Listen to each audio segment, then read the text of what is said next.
সব বিজয় নিশ্চিত আগৰ পৰাই আছিলে, আমি কোৱা নাছিল, কাৰণ যিকোনো কাম সময়ৰ আগত কৈ দিয়াটো ভাল নহয় বুলি আমি তেনেকৈ কথাবিলাক ৰখা নাছিলোঁ। কিন্তু এইটো একদম মানে ফিক্সড আছিলে যে বিজেপি গোটেই অসমত চুইপ কৰিব আৰু হোজাইতো আমি বহুত ভোটত আমি জয়লাভ কৰিম বুলি, কাৰণ ৰাইজৰ সেই আস্থাটো খালি মানে বিজেপিৰ লগত আমাৰ নৰেন্দ্ৰ মোদীৰ ওপৰত, ডক্টৰ হিমন্ত বিশ্ব শৰ্মাৰ ওপৰত আছে। আৰু তেওঁলোকে নিজ চকুৰে দেখিছে যে বিজেপিৰ যোৱা 10 বছৰত যি প্ৰকাৰে কাম হৈছে সেইটো অসাধাৰণ। The speed of development is so' fast. আজি আমাৰ অসমৰ মুখ্যমন্ত্ৰী খালি অসম বুলি নহয়, গোটেই ভাৰতবৰ্ষ মানুহ চিনি পায়।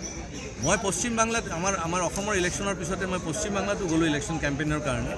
তাতে হিমন্ত বিশ্ব শৰ্মা ডাঙৰীয়াৰ যিটো পপুলাৰিটি আমি দেখিলোঁ, আচৰিত। কাৰণ যেতিয়া মিডিয়াসকলে ৰাইজক সুধি আছে যে আপোনালোকৰ যদি বিজেপি চৰকাৰ ইয়াতে হয়, আপোনালোকৰ মুখ্যমন্ত্ৰী কি ধৰণৰ বিচাৰিছে, তেওঁলোকে ডাইৰেক্টলি 1 পইণ্ট কৈছে যে ডক্টৰ হিমন্ত বিশ্ব শৰ্মাৰ নিচিনা আমাৰ মুখ্যমন্ত্ৰী বিচাৰিছোঁ।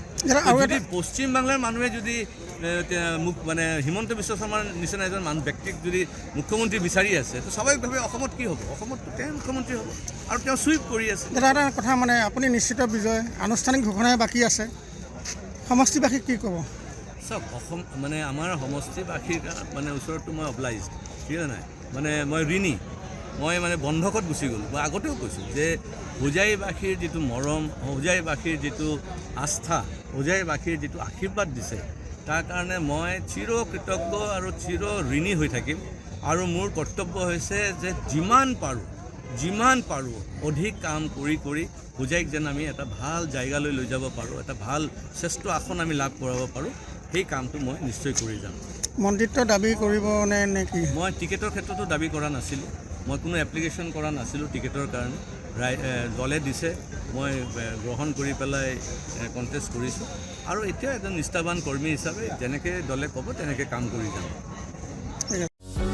যিকোনো খবৰৰ বাবে যোগাযোগ কৰক আমাৰ এই নম্বৰত 9181 307 221।